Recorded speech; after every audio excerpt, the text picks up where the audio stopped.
thanks for joining me today. I'm Mindy with Literary Liaisons, and we have another exciting interview today. We've got Jack Remmick, certainly one of Seattle's more prolific authors these days.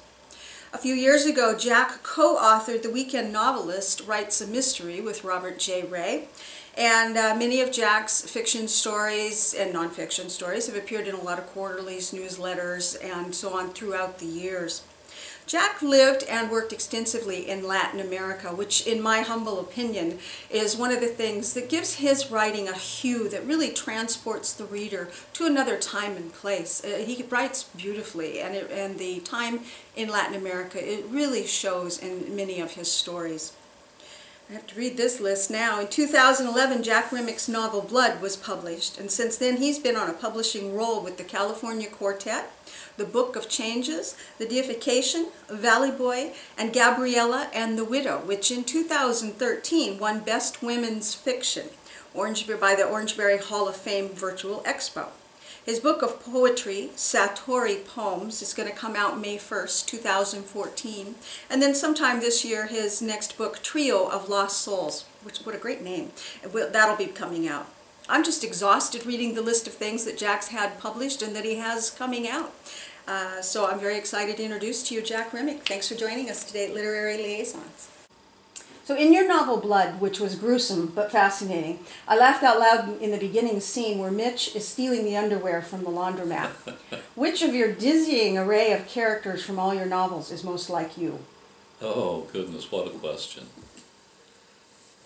Frankly, I try never to write about myself in any way, and that seems strange because most of the books appear to be autobiographical or biographical. But what I try to do, especially with a guy like Mitch, was to find characteristics in myself that might appear in other people. And in that particular character, I was looking for the natural killer, which is in all of us, and you hear it all the time, you know, well, under the right circumstances, anybody can kill. Right.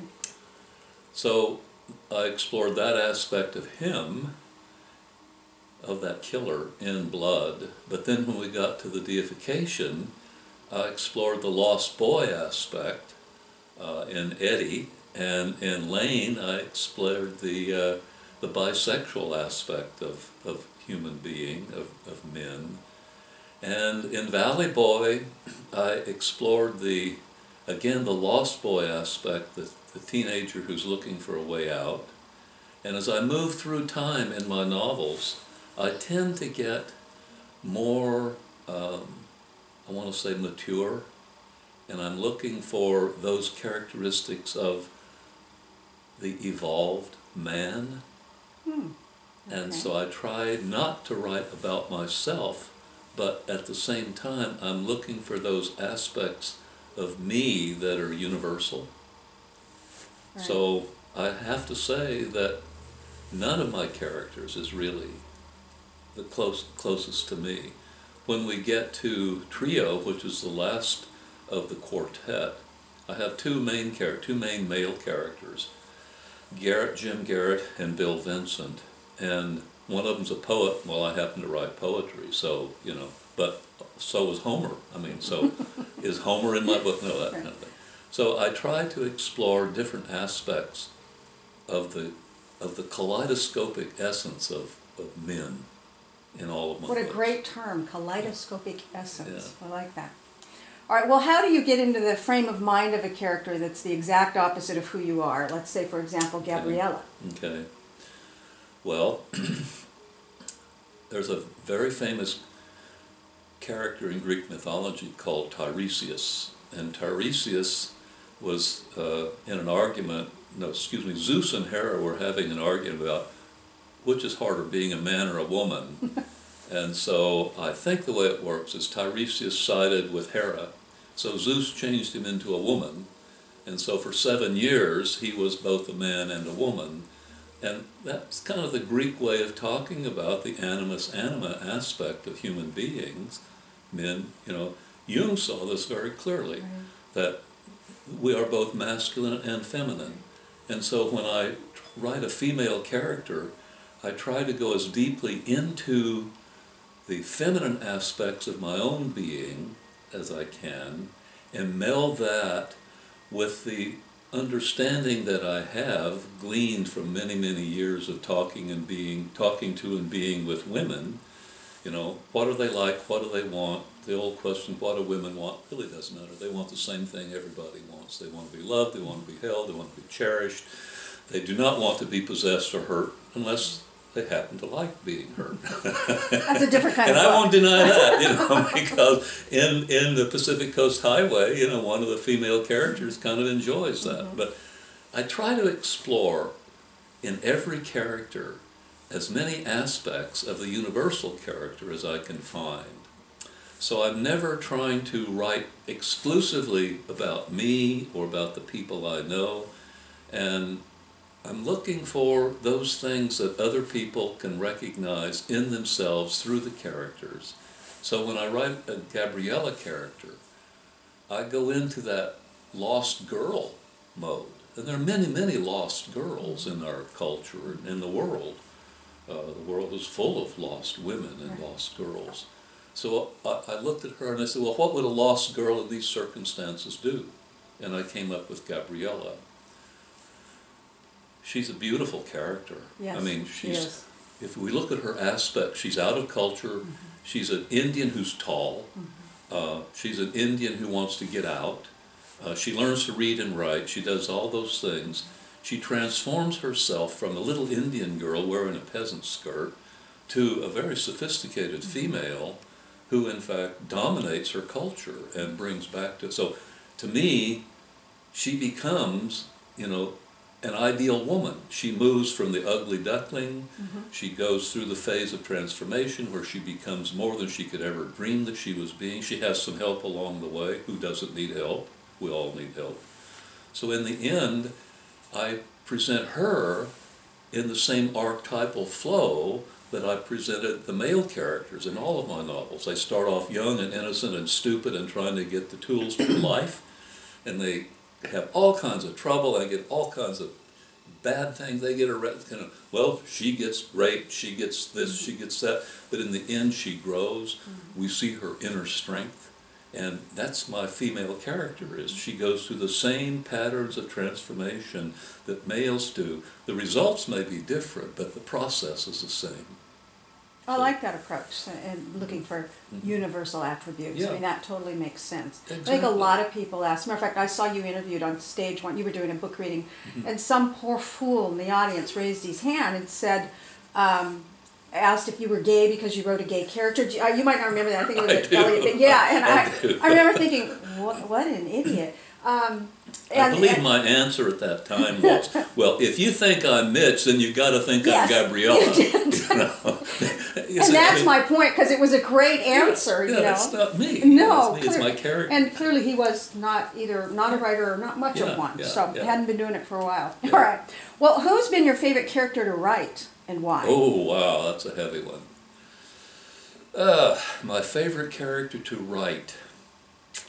You know, I think when I look at the pantheon of all of my characters, I really feel, well, let me back up one phase.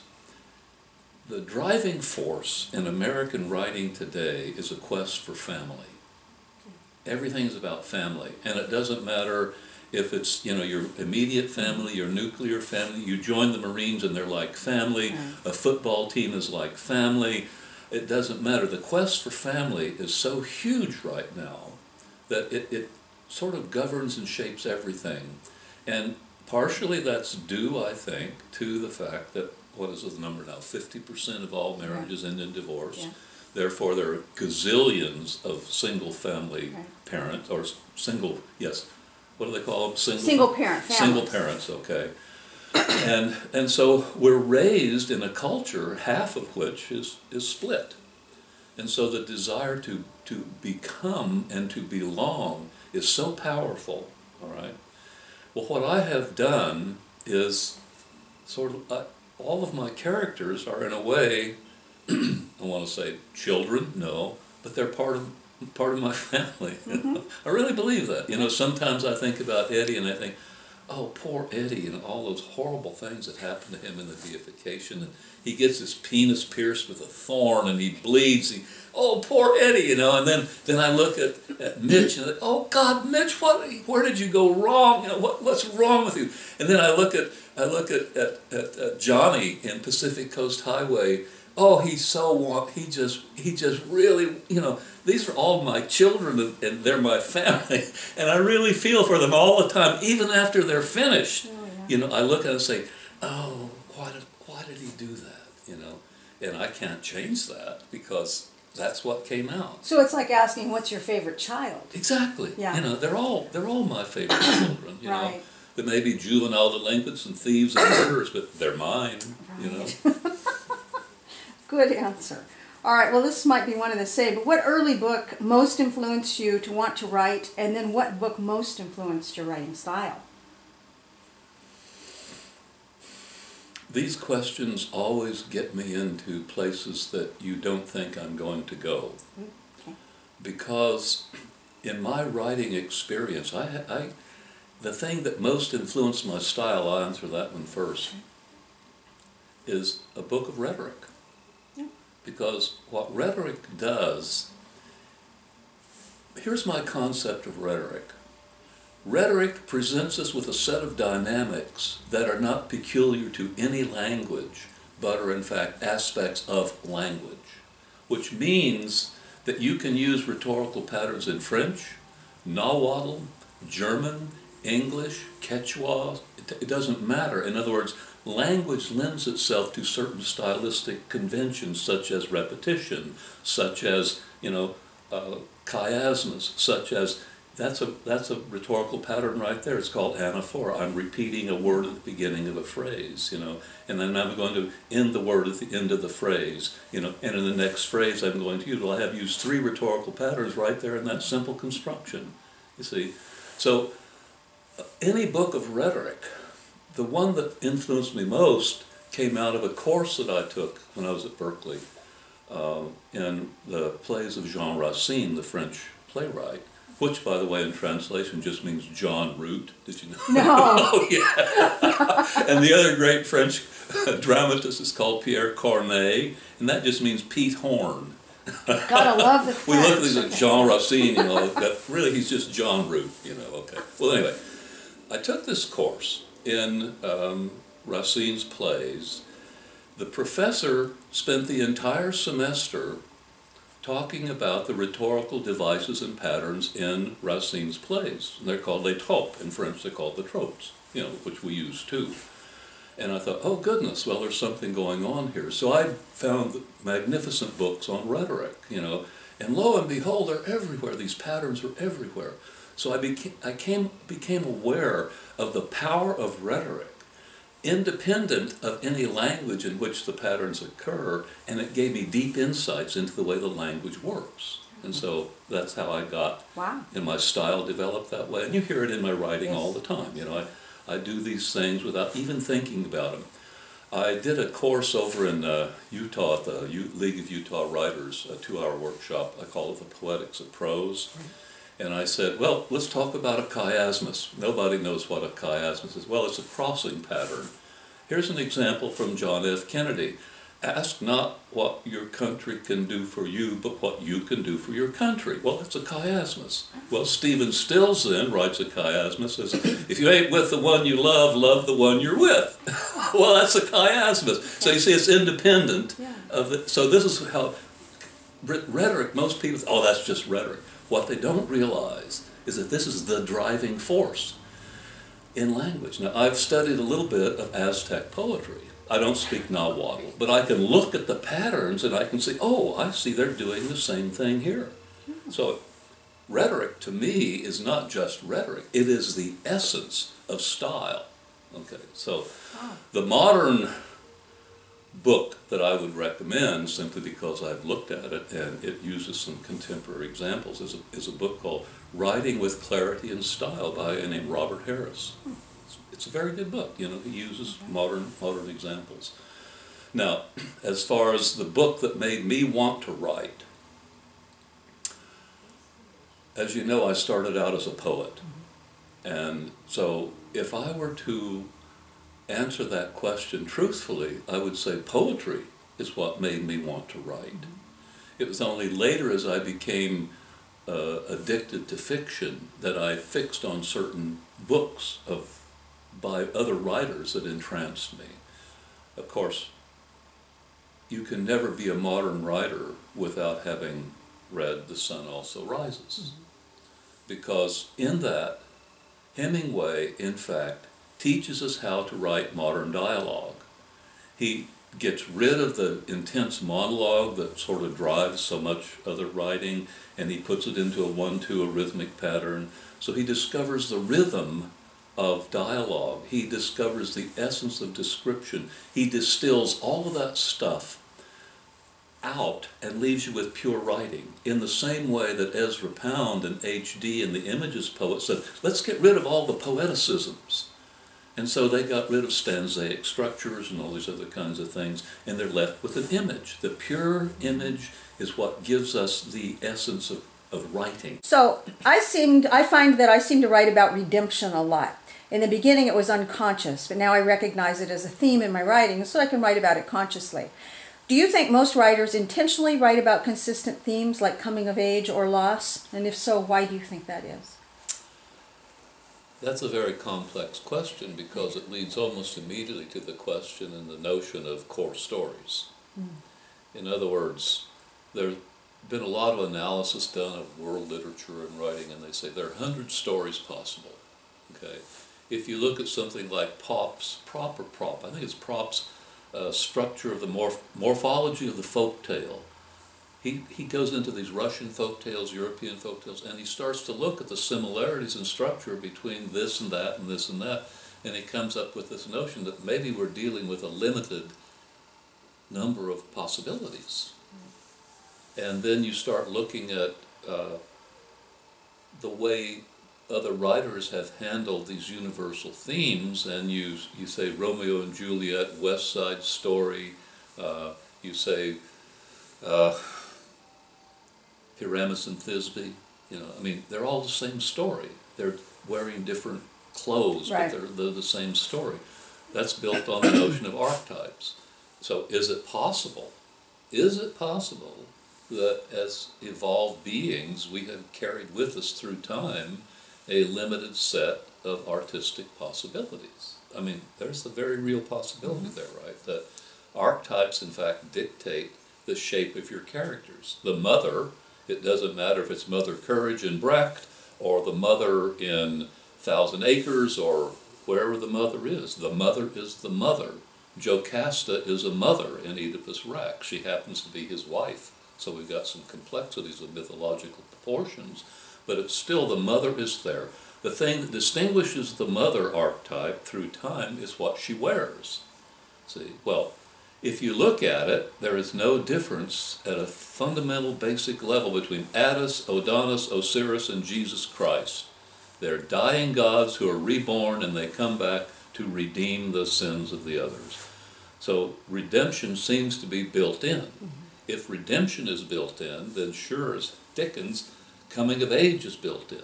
The female coming of age takes a different pattern than the male. The male comes as the warrior going through ritual combat.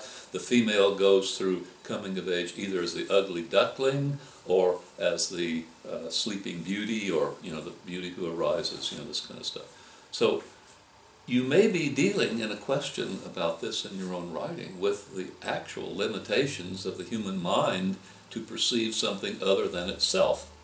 And when we get into writing, those things just keep popping up. Right. It doesn't matter if the Greeks are writing about this or the Egyptians are writing about this. The oldest instance that we have of the descent into the underworld is Gilgamesh. Okay. Well, he goes down and he comes back up. Demeter goes down and she comes back up. Everybody, Orpheus goes down and he comes back up. I mean, what are we talking about here? It's that human desire to descend into the unknown. Well, that's a pattern. It's built on what we do and what we see. All of those patterns are built on our way of relating to the universe around us. We're always looking for answers, and those answers show up in certain patterns. The patterns are repeated through time. They may be wearing different clothes, but they are certainly going through the same processes. So the answer to your question is yes. We are built with these things inside of us, and we extrapolate them into our writing. We put them in our current time and think, oh, I'm inventing the wheel. No, I'm sorry, the wheel was invented about 500,000 years ago, and it's carried through time, and it first shows up in the caves at Chauvet and the paintings of that kind of stuff. And it gets us to this very notion that's fundamental to what I've been talking about earlier, is we have, as a race, been really concerned with putting art into motion, to make art move. So that the cave paintings, those bison look like they're running. I mean, they do this. Well, in sculpture, we want the statue to move. We want the feeling of motion. So the ideal form in the 21st century is film. It is art in motion. Everything's in motion. All of those patterns that you're suggesting, the redemption, if you have sin, if you have redemption, you have to have sin before that. If you had descent, you have to have ascent. Things that go down and come up. Those are just responses to the universe. So what we have done is take those innate patterns, develop them very, very highly, and now we call it movies. Great answer. I like that. So tell me, in Blood, Mitch was obsessed with the writing of the Marquis de Sade. If you were locked in a prison cell, what one book would you choose as your constant companion? All right, one book that you didn't write. Oh, that I didn't And write. that Bob didn't write. Oh, dear. Well, I have thought about this question a lot. You know, what is the book you take? I think you have to answer that in terms of what you expect and what you get out of it. If I were interested in just the raw power of storytelling and stylistic innovation, I'd take Cormac McCarthy's Blood Meridian.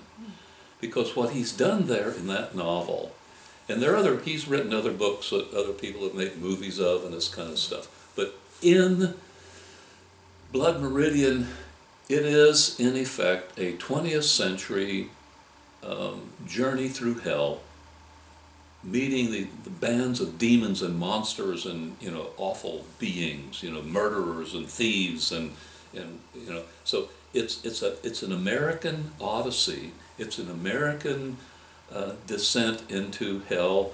You know, obviously Dante comes to mind when you think of this, and you have to ask yourself, was Cormac McCarthy conscious of his imitation? It's not an imitation, but of his transformation of this.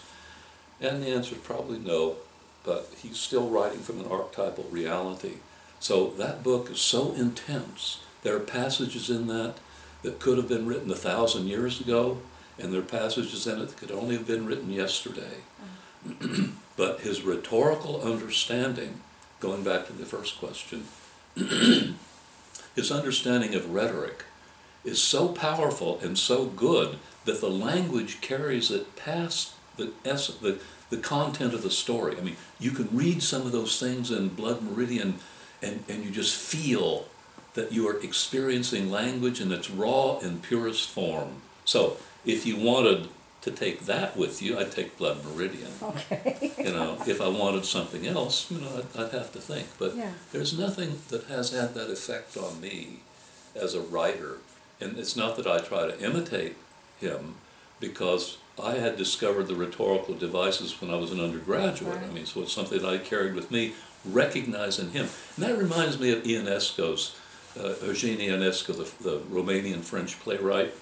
Someone was interviewing him, and they asked him, well, this other Romanian playwright is very famous, and you know, has he had an influence on you? And Ionesco thinks, and he says, well, I found nothing in him that wasn't already in me. Back to those universal themes. Back to those universal yeah, things, you say. exactly. Well, let me ask you this. So what sage advice would you impart on young Jack Remmick as he embarks on his writing career? Oh, I can make a joke, or I can be serious. Which would you prefer? Make a joke and then be serious. Get laid as much as you can, as often as you can. But see, that's the gonadal Jack, you know. Then there's the serious Jack who says, well, start reading deep early. Okay?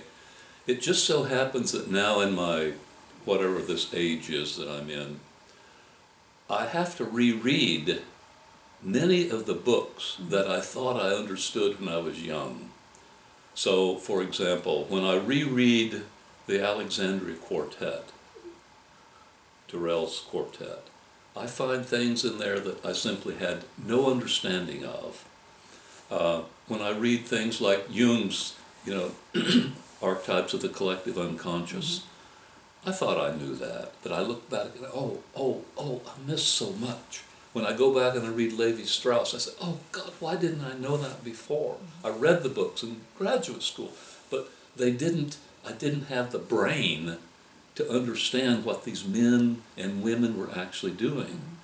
I'd go back and I would reread, for example, Paul Valéry, the French poet, and find new things in there that I had not been capable of understanding. Right. So I would tell the young Jack Remick, get wiser sooner. And of course that's impossible. Okay, well, on that note, I think I'll wisely say thank you very much. I All appreciate right. your time. Thank you, Jack.